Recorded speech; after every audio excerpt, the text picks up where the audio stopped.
Welcome to The Digital Patient, where we discuss the latest advancements in digital patient engagement and share stories from the front lines.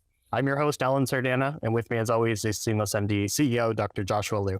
Today, we're joined by our very special guest, Dr. Zafar Chaudry. Dr. Chaudry is Senior Vice President and Chief Digital Officer of Seattle Children's, providing vision and leadership for the development of technology initiatives and enterprise-wide information systems and services. His career began as a physician, and he has accumulated over 25 years of healthcare informatics experience, including roles at startups and academic institutions, as well as serving as CIO for prominent hospitals in the UK, such as Liverpool Women's and Cambridge University Hospitals, as well as the Research Director for Global Healthcare at Gartner. Dr. Chaudry holds an MD from Ross University and advanced degrees including Masters in Healthcare Management and Policy from UAB, a Master's in Information Systems Management from the University of Salford, and an MBA from Aston University. Dr. Chaudry, Zafar, welcome to the show. Thank you for having me. It's a pleasure to be here. Well, it's awesome having you on. You've led such a unique career for the past 35 years that's really been centered around healthcare IT. But I know you started as an internist, so I'm really curious, what drew you to pursue medicine in the first place? Well, I think it was a cultural thing. I think as I was growing up, I wasn't given much of a choice. It was either be a physician or be a dentist. And I thought, well, I don't know if I want to put my hands in people's mouths all my life. So there wasn't really any other option at the time in terms of options I was given by family. Makes sense. It's funny because as an internal medicine doc, you've maybe even put your hands in some patient's mouth in the past to diagnose what's going on. But yeah, technically, but do you want to do that day in, day out? I thought maybe not. And I also thought that, if I can make it through medicine, then maybe my parents will allow me to do something else after that, which seemed to have worked out. Yeah, absolutely. Well, following your stint in internal medicine, you went on to pursue various roles in healthcare technology, and it kind of seems like you haven't looked back ever since. I'm curious, what was the first kind of foray into the world of digital health and health IT? How did you get started there? Well, I think, not to age myself, although I may be aging myself, I'm of the era where clinical teams and people and staff didn't really participate in information technology. And I remember a discussion I had that said, hey, would you be interested in learning more about technology in healthcare? And I thought this might be a good idea. And this was the time when everything was green screen and you pretty much had to memorize keys to navigate systems. They were very basic systems back then. And you were recording information on floppy drives. So I volunteered to learn more. And as I learned more, I came to the conclusion that this will probably take off, albeit it will take some time. And I sort of felt that as we moved towards a technological age, the power was in the technology, not necessarily in the practice of medicine. And I guess it was a gamble. The gamble paid off in the sense that now if you look at health and its connection to health IT, pretty much most healthcare organizations cannot function without functioning IT. Although it's taken many years to evolve to where we are, it's been nice to watch that journey evolve over time. And coming from that green screen era to where we are now, I feel like I'm always learning. You can never stop learning. It's hard though, because every time you think you know a technology, they do something completely different. And then you're like, oh dear. It's like buying a phone, right? Every few years I upgrade my phone and I think, oh dear, now I have to learn something else. And it's harder. And I always use the analogy that the average 11-year-old knows a lot more about technology than I do. Can I ask you, over the years, do you find that the size of your IT teams has dramatically increased, let's say in the past decade? And do you foresee that continuing? Yeah, so I think what I've seen is definitely more investment in health IT and even more reliance on health IT. So, whereas many years ago, there was less than 0.5% investment in technology, now the average organization is spending about 4.5% of their annual revenue technology. Some of the forward-thinking ones are spending up to 6%.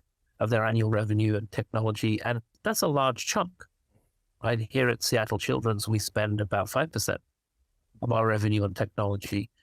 And yes, I think the teams have grown, but I think we may have plateaued. I think now as we look at healthcare and the cost of delivering healthcare and the drive to improve outcomes and the difficulty in getting the right levels of reimbursement to keep things running, lights on, doors open, I think I'm seeing a sort of static point where organizations say, well, maybe we need to optimize our technology spend versus continuing to spend. And I think the US healthcare system is unique in the sense that it has innovated a lot.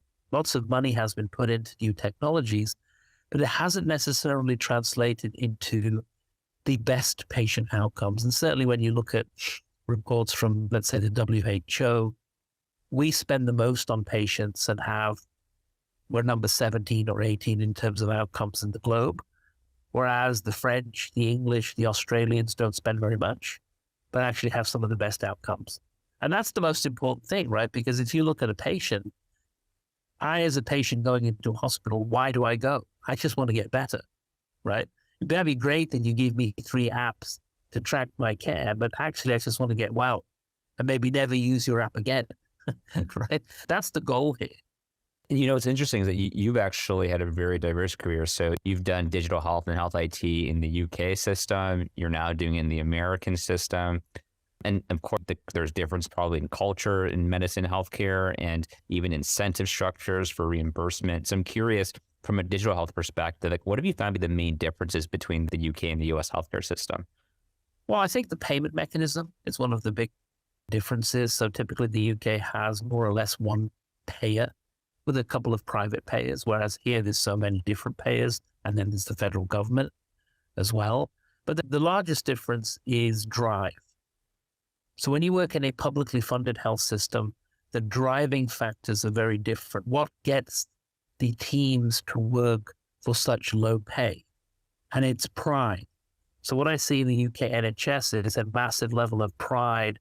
The whole country is very proud that they have a health system that is free at the point of care. Yes, of course, it's taxed, but not everybody pays taxes. So whether you're employed or unemployed, you will have access to all kinds of primary care, emergency care, secondary care, tertiary care. So that's what drives people that I've seen in the health service in the UK. They're very proud of what they do. They're proud of their outcomes, and they're very competitive, right? So they want to be, as much as they can afford to, they want to be leaders in the space that they're in. And you see that certainly from the academic institutions in the UK. They're some of the best in the world. Here in the US, we're very capitalistic, right? So the drive is very much about revenue. The drive is around title. Who can I be? How can I excel in my role? How can I climb that corporate ladder? So a lot of it is money-centric. And that then has a different driver and different impact, right? It's not that there are many people who work for us, for example, in a mission-based organization, but at the same time, there's still that driver to succeed, which is different, I find, in publicly funded health systems. It's fascinating because so we're actually, Alan and I are based out of Canada in Toronto. And so I think in many ways we're kind of straddling both sides, although probably closer to the UK culture in medicine and healthcare. And what's been interesting is that, you know, I would say before the pandemic, we saw a lot more adoption of digital health in the US healthcare system because of the drive to use technology to improve outcomes because of the value-based care changes, and the competition for patient market share really drove wanting to improve the consumer patient experience. Whereas in Canada, you know, it's primarily still fee for service, not much value-based care, and no real competition for improving the consumer experience. And then when COVID happened and we had this huge backlog in patient care services and surgeries, and it's in many ways a single payer for all of that backlog, created a lot of urgency to actually use digital to improve the patient experience, to increase surgical throughput. And same medicine, generally same way of delivering care, but to your point, the incentive structure totally changed how we adopted digital health, despite just being neighbors, two neighboring countries. It's just fascinating for me. I'm curious, what do you think that the US healthcare system can learn from maybe the UK system in terms of what's worked well for digital and IT? Anything come to mind? Well, I think a lot of it needs to be centered around what are the patient needs by patient population in your particular location, right? I don't necessarily think that we always engage that patient, parent, caregiver and ask them what they really need versus what we think they need. Because, the US healthcare system is loaded with super smart people, and every health system is. And, me as an IT professional, of course, I want to innovate and I want to do machine learning and AI and all the cool stuff that comes with my profession. But what I've learned over the last many years is that it's not really about what I want. It's really about what does the patient need, and how will I know what the patient needs unless I go and ask the patient population. And I think if you build technology solutions to serve that need, A, you'll have better adoption, and B, you'll spend less money. Because if you talk to a vendor, right, a vendor will always tell you they have the best technology since sliced bread, right? Why wouldn't they? They're not going to come and tell you don't buy our solution. But at the same time, does that solution fit with the use case?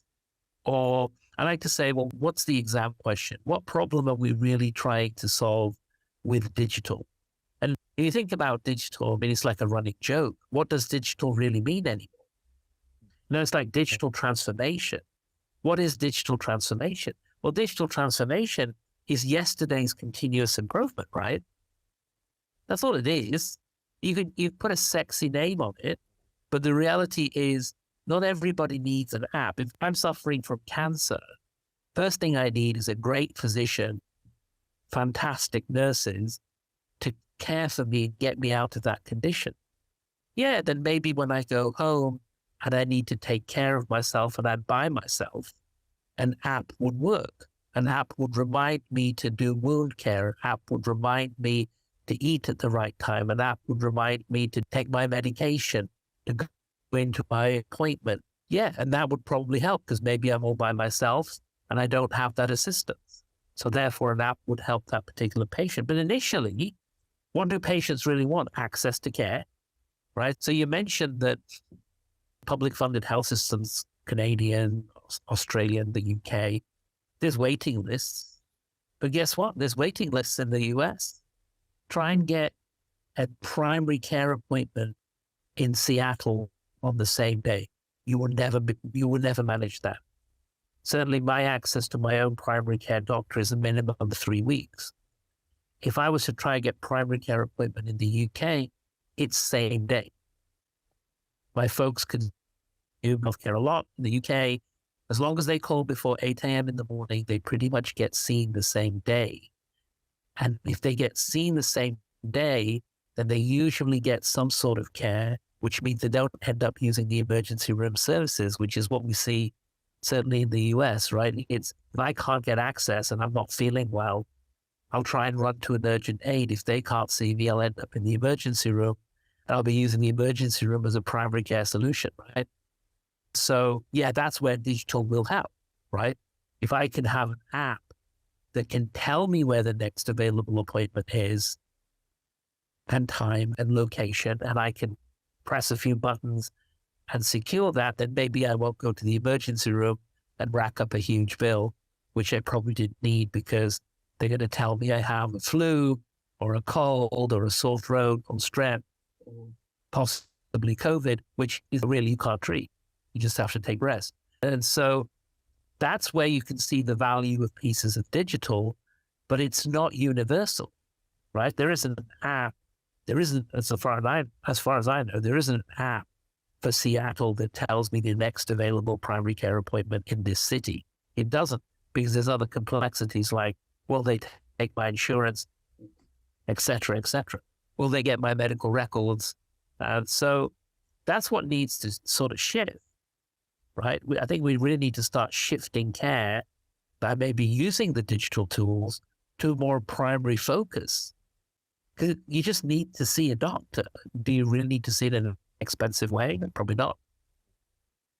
Yeah, a lot of really great points. When you were mentioning actually talking to that cancer patient and understanding what is it that they actually need, what's their problem, they need the care. And then digital is layered on top maybe as an experiential component. But actually, Zafar, early on as a healthcare CIO, I think you had a humbling experience doing just that, talking to a patient who had cancer.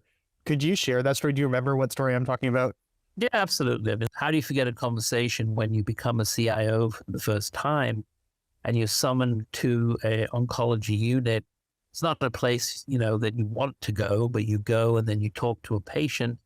I remember this patient, a 14-year-old kid who told me that I had ruined his life and I couldn't understand why. And then he explained to me that his father was a pilot and he was flying all over Europe and the Middle East, trying to pay the bills, keep the household running, couldn't always get back to base to come into the hospital to see his dying son. And because I hadn't enabled the internet in that unit correctly, couldn't use Skype at the time, right? Which was way back then the way to communicate if you wanted to make a call to someone and get some form of video as well, right? And that's a humbling moment because whereas I thought I was leading the pack because I had this big title and look at, I've got this job, I'm in charge of IT. And then when a kid tells you, you're pretty much a failure because you haven't done something as simple as that, that really wakes you up. I think that was a wake up moment for me to say, and that's probably the day I learned that title means nothing. It's all about how good you are at providing the services that really fit a function. And ever since then, I've pretty much lived my career in healthcare as don't care about my title. I have to earn my title every day by doing good work in the organizations that I work in. So needless to say, it was the same day that we enabled that internet connection. Unfortunately, he died, but at least I knew that I had provided some form of comfort within my power.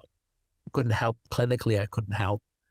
So that tells you a lot. Life is really short, and we probably learned this from the pandemic. Doesn't matter how much power you have, how much of a title you have, doesn't matter whether you have an American Express black card. Life is really short, and when it ends, it ends. And so that's sort of my career motto is do the right thing as much as you can. And every day I'm trying to prove that it's worth keeping me employed, right? It says, look at me, I've got 30 plus years in this space, so you should automatically think I know something about this field, right? So I would never take that approach. I think every day I learn something new. But that was probably the defining moment for me as to how to be and continue to be a CIO. So many amazing insights to unpack. I mean, just I'm going to repeat some stuff because I think for me, it helps me learn. So I think one neat insight, Dr. Chaudry, was this idea that the title is something that really it's an opportunity to be earned every day. I love that idea. You can't get complacent. You can't say, well, now I have the title, my job's done. No. Like the job just started. When you get the title, it has to be earned every day. I love that. The other thing that you're starting to remind me of was the importance of, like we all talk about the fancy new tech and innovation, but to your point, making sure the foundational technology works and is functional is so critical. It reminds me how, when the pandemic started and Zoom really took off, like why did everyone love Zoom? Well, it was reliable. It was the one service that everyone felt the video worked, the connection worked. It wasn't about a bunch of fancy features. It was the reliability of it. And to your point, it's if your technology is reliable and it's foundationally correct for the team, like they're going to believe in your leadership in IT. If you bring in fancy stuff and half the foundation stuff doesn't work, like no one's going to care about the fancy stuff. That makes a ton of sense. Yeah, you have to go back to the core basics, right? Just because I might make a speech at some conference to say I'm a leader in AI doesn't mean my clinical staff back home can even get access to a replacement laptop.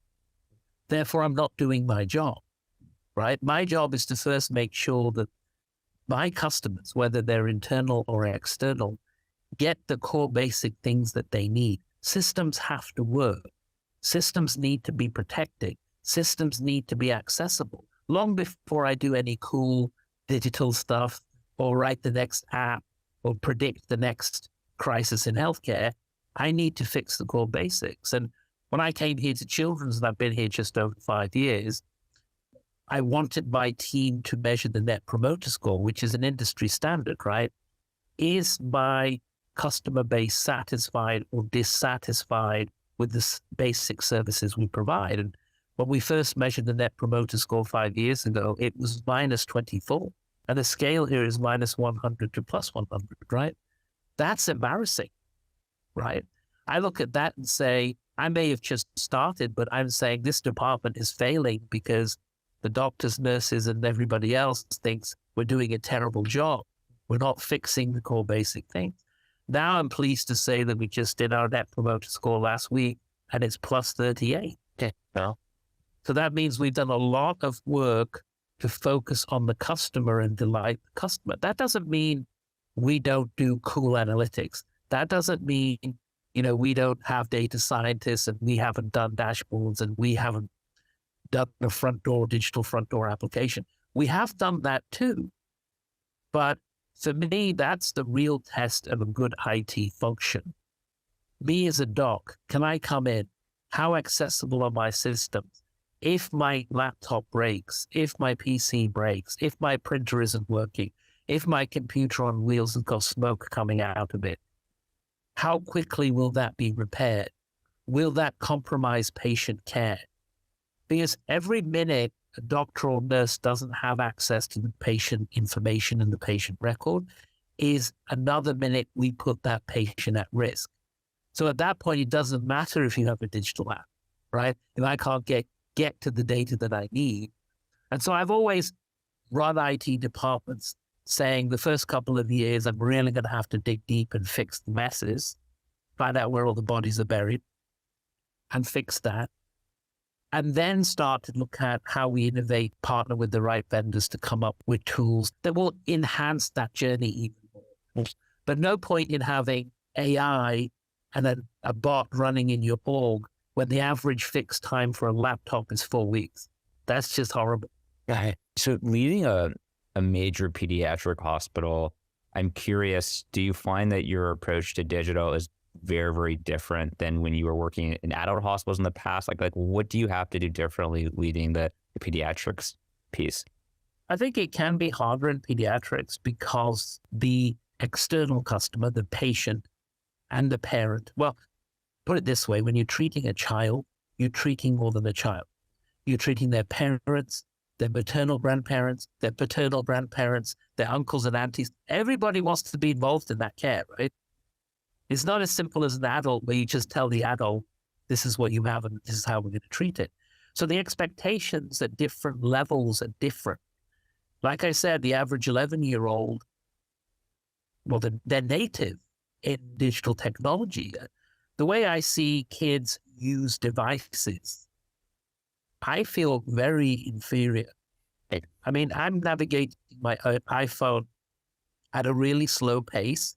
And then I watch these kids on units, you give them an iPad, and the way their fingers move across the iPad is mind-boggling, right? And I'm just still trying to think about what I need to do, and they've already done it. CIOs today, certainly in pediatrics, how do you keep up with that digital native? I think it's really, really hard. And I think I have a patient and parent advisory group, which meets every month, and I've had one ever since I've been here because that's my customer. And every time I meet with them, they blow my mind, right? I can't keep up with the expectation levels. And whereas I think, oh, I gave everybody an iPad at the bedside, I think, wow, that's great. Mobility in healthcare. And the kids look at me like, really? I had that when I was 5. That's not really revolutionary. I was expecting something else. I was expecting virtual reality goggles that I can put on and live my life in the metaverse whilst I'm in hospital. And I'm like, really? They're not wrong, but at the same time, I wouldn't have thought of that, right? And so one of the interesting projects that we're working on now is one of our docs created this hospital in Minecraft. And one of the questions as I was talking to patients was, hey, why doesn't this hospital have Minecraft available across all the beds? Okay. And why can't we just interact as patients, 400 plus patients in inpatient beds in that virtual world? So we're partnering with Microsoft right now, and it's in test mode to do exactly that. Wow. But I don't use Minecraft, right? So when it was mentioned to me in various conversations, I had to go in and have a look at the platform and say, wow, people are spending a lot of time in this type of work, right? I probably wouldn't, but then I'm old, right? And I don't know what, I get the whole concepts of metaverse, etc., but people are living second lives in there, right?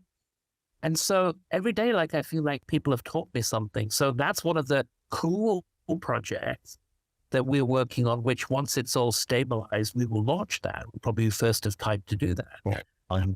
But it took a lot of my Gen Z employees to help me get there because I couldn't get there with my own thinking, right? So patients helped me. Then the people I put on this project, much younger than me, think differently than me, are native in that space.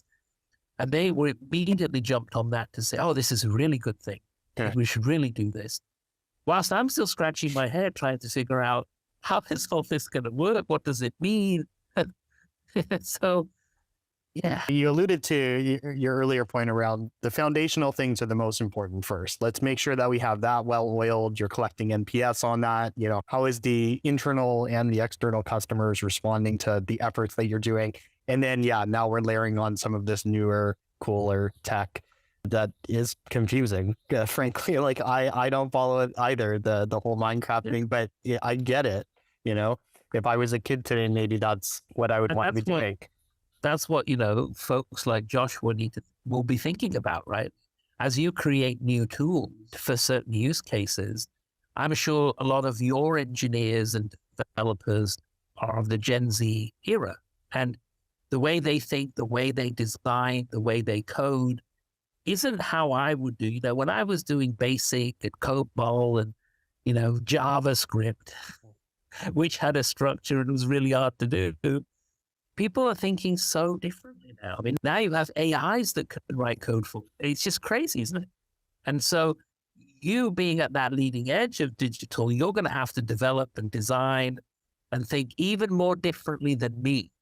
Because remember, I'm on the service provider space, so I can still be a little bit more antiquated.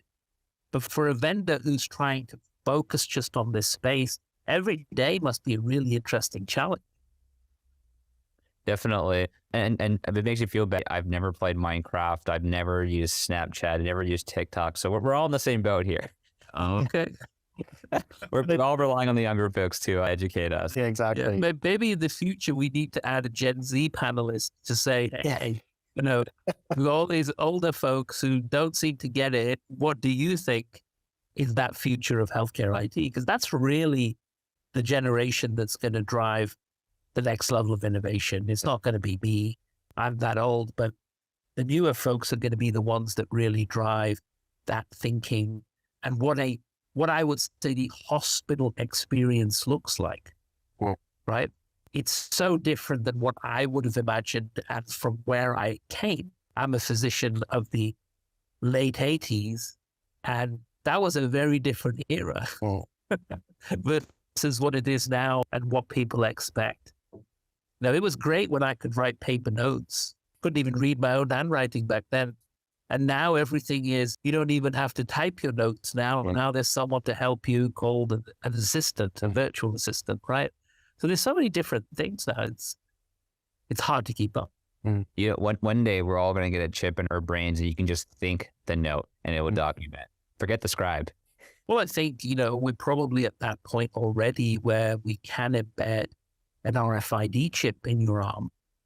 And that could actually be your access point to systems, rooms, different campuses. I think pretty much we could do that today. But I do agree with you. Yeah. What does this big push over the last couple of months on AI and intelligent AI versus just generic. It can think for itself. It can give you advice. It can write essays for you. It can do a bunch of things.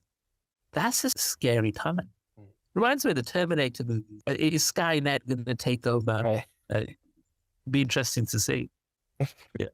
I want to bring up one interesting point that you mentioned around, being in pediatrics where you have such, a young population of patients who are eager to adopt and try new technology. What's exciting is that what we see in the adult healthcare world kind of lags maybe the pediatrics world in terms of adoption of new innovative technology. So in some ways, the work that you're doing at Seattle Children's, let's say with the metaverse or VR or whatnot, whatever you end up figuring out, probably some of those lessons will end up bleeding into what we end up doing in the adult world. I haven't really thought of that before, but you have such early adopters of technology in pediatrics.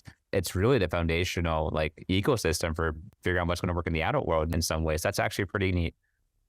Yeah, I agree. I don't think the adoption at the patient level is the problem, although change is still an issue on the other side, right? So on the clinical side, support services side, adults don't like change and takes time to adopt change, where absolutely you're right. If I give the next generation device to an 11, 12-year-old, I pretty much guarantee that within the hour, they would have cracked what that device does. And they'll be using it natively, whereas I will probably take a week to learn how to use that device reluctantly, and I'm in tech. So I can only imagine if I wasn't in tech, what that learning curve would be. But yeah, pediatrics is a good space to innovate and test out new technologies. And even on the clinical side, right? A lot of the scientific breakthroughs start with pediatrics and then are retrofitted into adult medicine. The child is so resilient because it's constantly, even from at a genetic level, at a cellular level, changing, right? And growing. Whereas we as adults tend to reach that point where we're not. So yeah, I think it's a great space. And I think technology vendors could do more in the pediatric space. Challenge, obviously, with testing new technologies in a pediatric hospital is always going to be the cost. So if we could get more support from technology vendors to try things at no cost to prove concepts, then I think you could really drive even more technology. But we don't tend to always see that. Even proof of concepts tend to come with a cost. And therefore, there's only a certain number of things you can pilot in the year based on current budget constraints, which we're seeing across all of healthcare now. That's certainly. Oh, go ahead, Alan. I was just going to say it ties in really well with change management and getting adults, especially to change some of the processes that they've had in place. You mentioned in the past how roughly 20% of your job as a CIO is doing sales. And I was curious if you could unpack that for us and maybe help us understand what's your framework for going about this kind of sales initiative. Well, as I said, in my career, pretty much patients that have to convince me that new technologies are needed, what they are. But when I am bringing in new solutions or even trying to get people to adopt older solutions, I say sales is my job because I have to manage change. So when I go and see different populations, whether it's physicians, nurses, allied health professionals, support staff, I'm the one who has to convince them that there is value in trying that new tool or that new technology, right? And I can't go and say, because I said so, because that doesn't work. So when you first are trying to showcase something new, you have to take time at so many different committees and forums and groups where you're educating the end user of what's coming and what value that brings. At that time, you see multiple skeptics in the room, right? Because they're like, oh, he's trying to sell a new version of sliced bread again.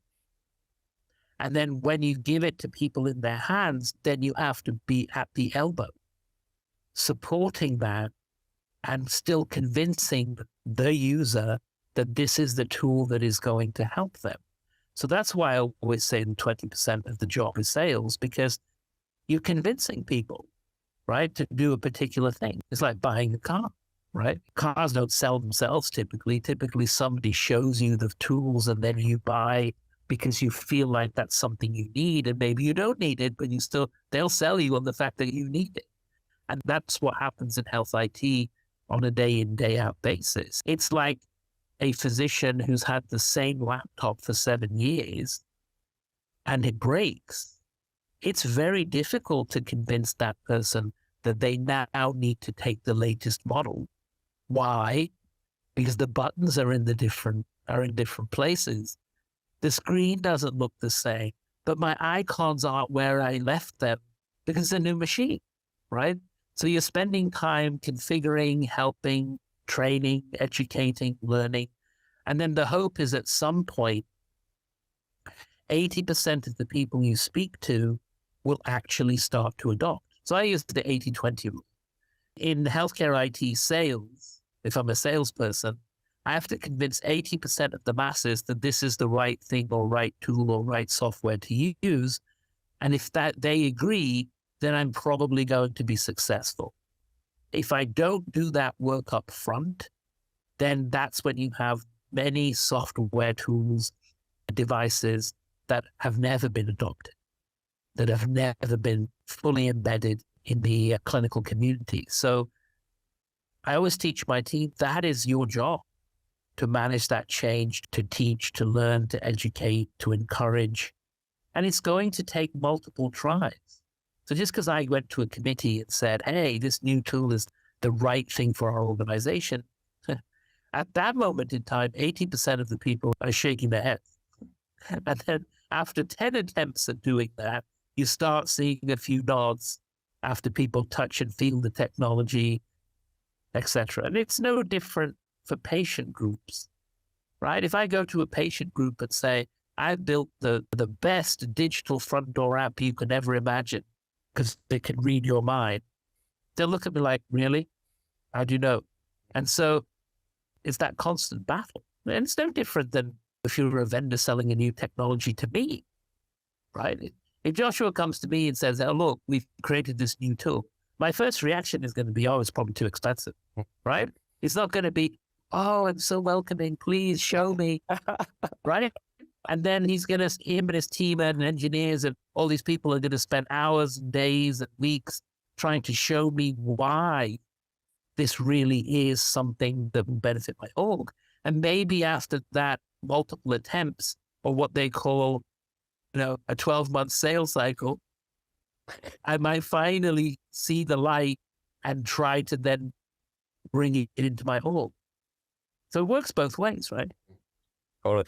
I'm curious. I'm sure there are times where the value to yourself and your team from a digital IT perspective may not match the value that frontline clinicians care about. So for example, you really care about cybersecurity, now probably more than ever.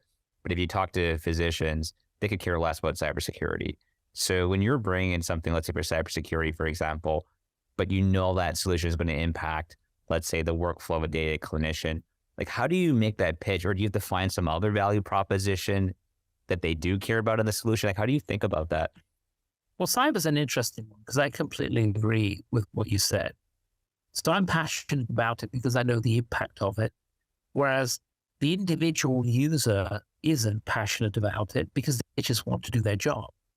So that becomes even a harder sales pitch, right? Because firstly, it is my responsibility as a technologist in healthcare to find a solution that is simple. There are too many solutions. We have so much technology sprawl that nobody wants to log into their device 17 times. They don't, because every time you do, that's a minute lost from patient care. So firstly, my team has to find solutions that are easy to use with putting themselves in the shoes of that customer. Once we know we have something that's easy enough, because nothing's perfect, then you still have to go and convince the clinicians through education as to what the impact would be if we didn't use the tool. So cyber is where you have to come at this from the other side, i.e., if the clinical EMR was unavailable for the next day, what impact would that have on your clinical practice? Mm-hmm. Then it makes them think, well, I can't live without that system for a day. Then all of a sudden you work backwards with cyber and say, well, to prevent that from happening, nothing's perfect, right, in the cyber world, we really need you to, let's say, do two-factor authentication. But we've made it simple because it'll pop up on your screen and you just have to press the yes button. That's all you have to do. But if you do that, we'll have another layer of protection, which means uptime on that system will remain as high as possible, granted threats change every day. If you take that approach, then people start to see, okay, I think I could probably do that. And then you have to explain things at sort of 8th grade level. And when you're buying solutions, I always say to people, don't over-engineer a solution. Don't buy a solution because the vendor says it's amazing. Test it and make sure it is simple to use. Because there are some really complex solutions which are amazing, but at the same time, every minute impacts the day, right? Interesting enough, logging in times, if they're about a minute and the doctor is logging in, 30, 40 times a day, different machines in different parts of the hospital, that's 40 minutes of non-productivity, right? That nobody can afford when everybody's burnt out in clinical medicine, right? So you have to find solutions, hence why people use things like tap in, tap out, because that's quick and fast, and every 30 seconds you shave is another 20 minutes that is focused on patient care. I tend to look at time saved as to more time devoted to the patient.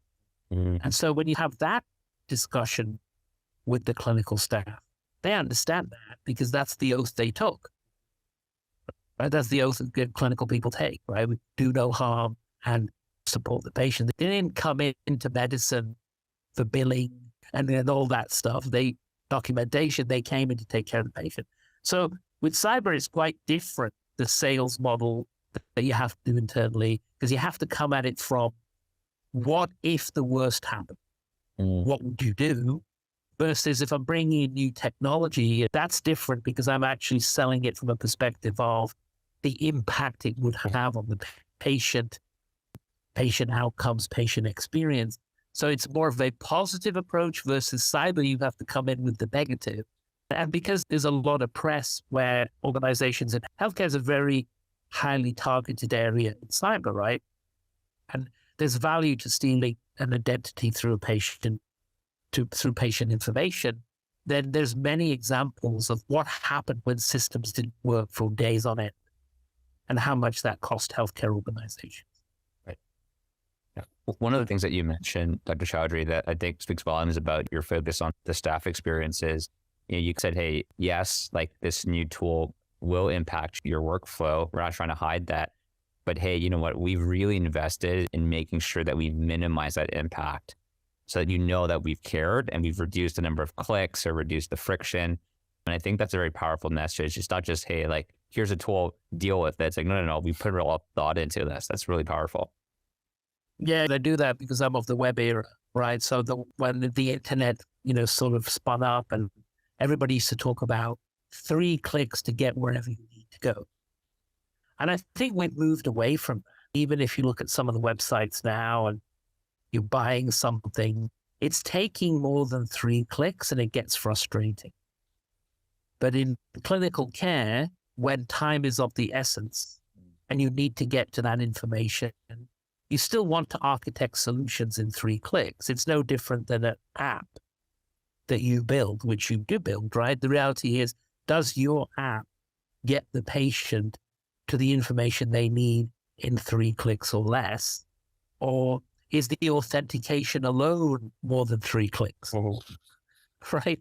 And then you're still searching. And having developed many years ago Palm Pilot-based apps, if you don't know if you remember, you may not be old enough, but that was the super sexy handheld device, right? And then you had the stylus, and you built everything on Python, HTML, and then you could navigate information quickly, and everybody's like, look at me with my Power Pilot, We've evolved from there, but sometimes I feel like we haven't, because some of the apps I see that are still being sold, especially when you go to big conferences, I'm like, really? That's a chunk of time for me to navigate that. And from a patient perspective, never build anything that requires you to hold a formal training class, right? And some apps are like that. You're like, oh my God, we now have to have a 24/7 helpline to help you use the app. It's like banking. The banks have complicated their apps so much that people are always on the phone trying to find out how to transfer money, how to send a wire, when before you just walk into the bank, fill a form in, and they do it for you, right? And now you have to do everything yourself. And there isn't really a formal training class, so you're constantly calling. That is a problem in healthcare too. You have to be very careful how you build it and then how that is supported. It's funny how for a lot of products, the people who build it, to them, it seems so obvious how to use the product because you're in the weeds every day. The use cases inside and out, but it's your baby. But to your point, when you put it in the hands of users, even very smart, human beings, and they have no idea what to do, there's a problem there. To your point, like sometimes in healthcare, we don't get feedback early enough from patients, from providers. We don't truly co-design it. But with the complexity of how it has to be important. It really has to be co-designed, right? I always recommend to software vendors that the minute you produce something, find the worst technology user in the healthcare system and you have them test it for you. Because they will very quickly list the 15 things that are wrong with this app that you've built. And then you can go and fix it. And that doesn't happen. So a lot of times people will launch something, and don't get me wrong, there'll be 50 people on the vendor side, super smart, who 100% thought they got it right. And then they give it to somebody like me, and I'm scratching my head, thinking, how am I supposed to navigate this thing? How am I? And then that's that dissatisfaction. So I always say to certainly software developers that if you do not have a panel of clinical users that you may compensate for an hour of their time to come in and test everything you do when you iterate your application, then you're losing, you're failing, because it'll bite you when it goes to production. And then people start writing reviews that say, oh, this is really hard to use, blah, blah, blah. And a lot of the web developers that face that. Banks do that a lot. You log in one day to your bank and it's a completely different UI. And they'll congratulate themselves because they redesigned that portfolio. And you think, they didn't ask me because now I can't find the information. Right? So I think I always say to people, hey, if you can afford it, get a nurse, a doctor, an allied health professional in a room, buy them lunch or dinner and say, could you test this? And they'll give you a whole list of things you need to tweak. I love it. Makes a ton of sense. So Dr. Chaudry, I wanted to ask you, we were talking about access earlier and how that's one of the main priorities always. And I know that you're big on equity as well. There was a program that you set up where you were loaning out devices. And I think this is so interesting because it again speaks to sometimes it's the low tech initiatives that make the most sense that actually solve the problems that patients and families are having. So what I think happened was you set up these kiosks all around the state for telemedicine capabilities if a patient didn't have the means at home, something like that. Could you share a little bit more about the initiative? Yeah, so I think the interesting thing is we sort of folks working in tech or applying to tech, we're very lucky because we have access to devices. We have access to high-speed internet. And what we don't think of is the digital divide. So if you're a household that doesn't have a high income level and you have multiple kids, for example, so you may have 4 kids, 2 adults in the household on a very low income. The likelihood that household will have 4 Apple MacBooks is very unlikely. They may have a smartphone, but it may be 4 versions behind and it's more than likely Android based. And then they might not even have internet access at home, especially in rural locations. So Washington has a lot of rural locations where you do not get 1 gigabit internet connectivity in your house. Seattle, you might do, right? So we need to think about those patients and parents and consumers who don't have that access, who don't have the right version of device, who don't have the right security levels on their device, right? Because telemedicine really blew up in the pandemic. Everybody wanted to consume a telemedicine visit because they couldn't physically come into a facility, right? But what we didn't know at the time was all these patients who had laptops, some of them did, but their laptops are 5 years old and they hadn't got any antivirus on them or anything. So the huge risk of running these sessions on these devices, it's a risk. And so that's where we came up with, well, what is our patient population? And we may need to loan them a device. So we did spin up a device loaner program, which is still in play. It is challenging because it's interesting that people do bring the device back, but you have to start off with maybe the device won't come back. And how many devices do you really have? How much can you afford to give out? So yes, our regional clinics, because we have 46 sites across 4 states, we did put in kiosks there. So you could drive to the clinic and in safety use the kiosk to consume a telemedicine visit. That was one option. The other option was we would lend you a device and the device would come with a dongle. So you had connectivity as well, because I couldn't make the assumption that you had decent connectivity. And, you know, what's most interesting to me, lessons from the pandemic, is that even IT professionals who thought they had 200 meg connections at home struggled. Why? Because now they have 6 people at home trying to use that connection at the same time in HD or 4K quality, and it wasn't working, right? You were getting lag and jitter and things were breaking up. It's not like our conversation today where I'm on a solid connection, you're on a solid connection, the voice hasn't broken, the video hasn't broken, hopefully, through this conversation. But that was an assumption we made pre-pandemic, and I don't make that assumption anymore. I think every time I see a patient or someone who needs, even in my own teams or clinical staff, the first question I ask is, tell me your setup at home. How much internet connectivity do you have? Do you buy all of that from the vendor, or do you have devices on top of that? Because the other thing is, people think that because I bought internet from company X, it's going to be amazing, but not necessarily, right? You could have a 1 gig connection into your house and the modem has 1 gig, and then you put really bad internet routing on top of that because you bought a $20 router off whatever website, and all of a sudden you can't get a video signal in different parts of your house. And funnily enough, many people during the pandemic that I spoke to had that exact same problem, and we then had to coach them as to how to change their environment at home to take advantage of the money they were actually paying.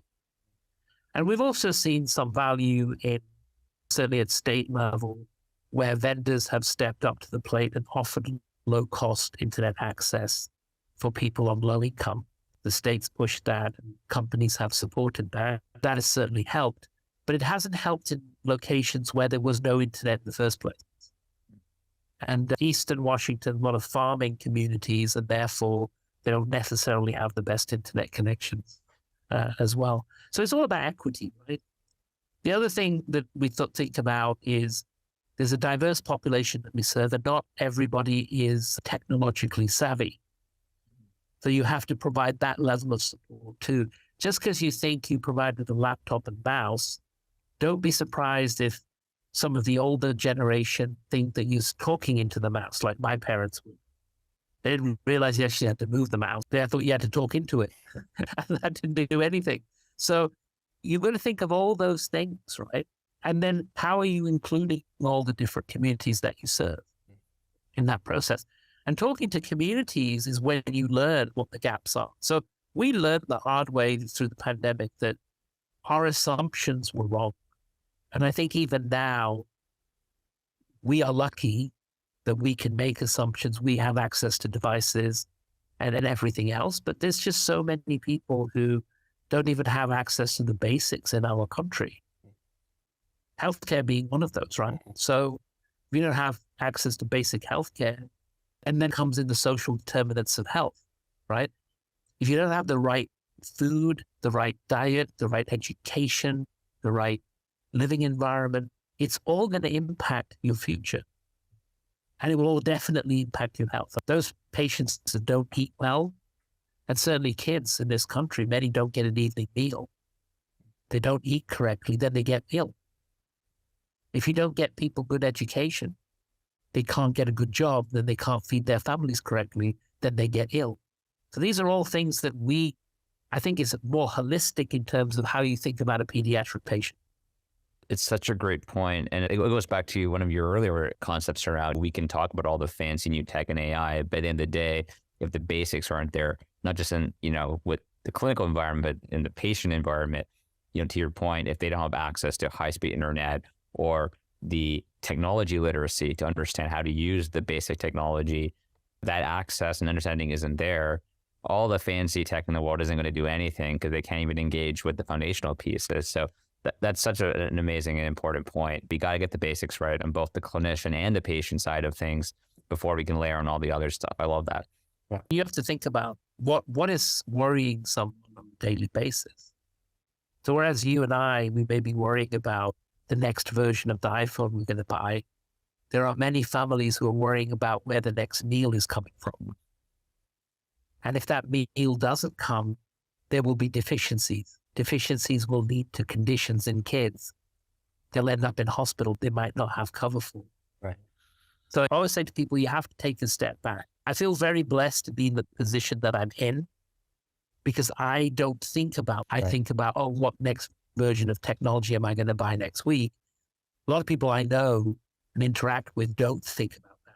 They think about, how am I going to get to school today? Because I don't have money for the bus. Yeah. And that's in our country. Right. We're not talking about a third world country, right? Yeah.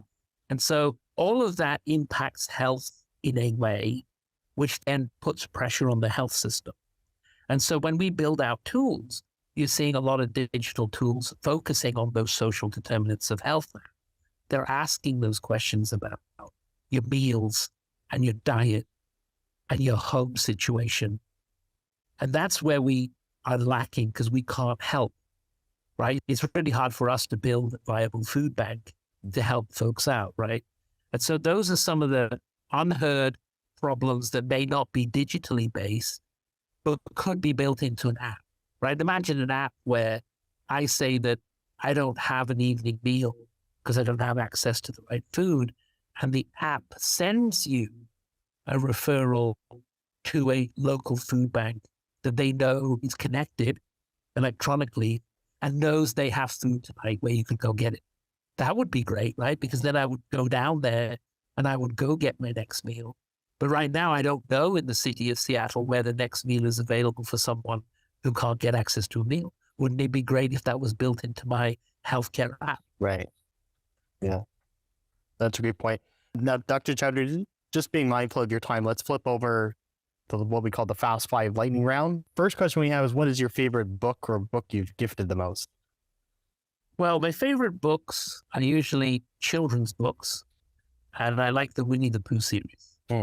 I think there's a lot of lessons to be learned from books that were written a really long time ago that even as adults, we could maybe relearn. Kindness being one of them. Right. Courage. Pooh have always had courage. Courage being something we need right now from everybody to get through all the things that are being thrown at us. Yeah, that's great. Question 2, who is a person either dead or alive you'd love to meet? Well, I don't know if you're going to allow fictional characters, but I would love to meet Darth Vader. Okay. Sounds ominous. Yeah, that's great. Question 3, would you rather have super strength, super speed, or the ability to read people's minds? I think I would like to have the ability to read people's minds because in healthcare, people think you can and you really can't. So sometimes you're scratching your head saying, I really wish I knew what that person was thinking. So mind reading would be what I would prefer. Yeah, I like that. Probably good for pediatrics too, for a really young child who maybe not. Exactly. Maybe, yeah. Totally. would be good for meeting Darth Vader as well, just to check where is he at in this encounter. Question 4, what is something in healthcare you believe that others might find insane? Probably the culture. I would say healthcare, even technologically, healthcare is probably 10 or 15 years behind everybody else. But the culture is still very antiquated. It's very hierarchical. That is insane to Gen Zs. So we struggle hiring Gen Zs and retaining them simply because of the fact that they come with these big wide eyes and big dreams and ideas, and then they get bogged down by committee. And then they realize I can't do this because they're not listening to me and I need to exit it. So we are still very committee-centric, hierarchical. And I think that needs to change. Last question we have, if you could travel back in time, any event or moment, what would it be and why? I think if I could travel back in time, I would travel back to the 80s. I think the 80s has the best music, and it was just a less stressful era. I love that. Well, awesome. Again, Zafar, Dr. Chaudry, being mindful of your time. Thank you so much for taking the time to spend with our audience today. For folks listening, you can find Zafar on Twitter at Dr. Z Chaudry. And that's a wrap for this episode of The Digital Patient, hosted by Seamless MD. You can follow us on Twitter at Seamless MD. And if you like the podcast, you want to learn more, visit www.seamless.md. Dr. Chaudry, again, thank you so much for spending some time with us. Thank you for having me. It's a pleasure to be here.